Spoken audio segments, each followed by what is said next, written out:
આ તરફ પાટણના સાંતલપુરમાં 22 દિવસે પાણી ઓસર્યા નથી। મઢુતરા ગામમાં પાણી ન ઓસરતા લોકોને હાલાકી પડી રહી છે।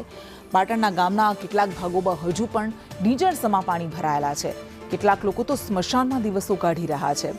સાંતલપુરમાં વરસાદે વિરામ લીધો અને 25 દિવસ કરતાં પણ વધારે સમય થઈ ગયો છે, પણ હજુ પણ પાણી ઓસરવાનું નામ નથી લેતા। મઢુતરા ગામના લોકો પરેશાન થઈ ગયા છે। ઢીંચણસમા પાણીમાં જીવવા માટે મજબૂર બન્યા છે। ઘરમાં પાણી ભરાયેલા છે। રહીશોનું જનજીવન અસ્તવ્યસ્ત થઈ ગયું છે। ઘરમાં પાણી ભરાઈ રહેતા લોકોની ઘરવકરી પાણીમાં છે, તેમની જિંદગી પાણીમાં છે। આટલા દિવસો સુધી પણ પાણી ઓસરતા નથી અને લોકો હેરાન પરેશાન થઈ ગયા છે। અરે એવું તો કોઈ આવ્યું ઊભું ના રહ્યું અમારા અહીંયા, બરોબર। અને સાથે સાથે સામે પાણી છે ઘરમાં, હા, નથી કોઈ ખાવા નથી, આયરન માહણમાં અમે પડ્યા છે। બરોબર। અત્યારે ક્યાં રહ્યો તમે? અત્યારે આયરન માહણ છે ને અહીંયા રહી અમે। અચ્છા, એવું। અને એટલે આ કને શું હજુ સુધી કોઈ આવ્યું નથી નોંધ લેવા તમારી? કોઈ પણ ખાવા પીવાનું પૂછવા ક્યાં રહ્યો હોગા ના કોઈ પણ કાંઈ નહીં? ના, કોઈ અધિકારી નથી આવ્યા, કોઈ માણસ નથી આવ્યું હો આપા। બરાબર।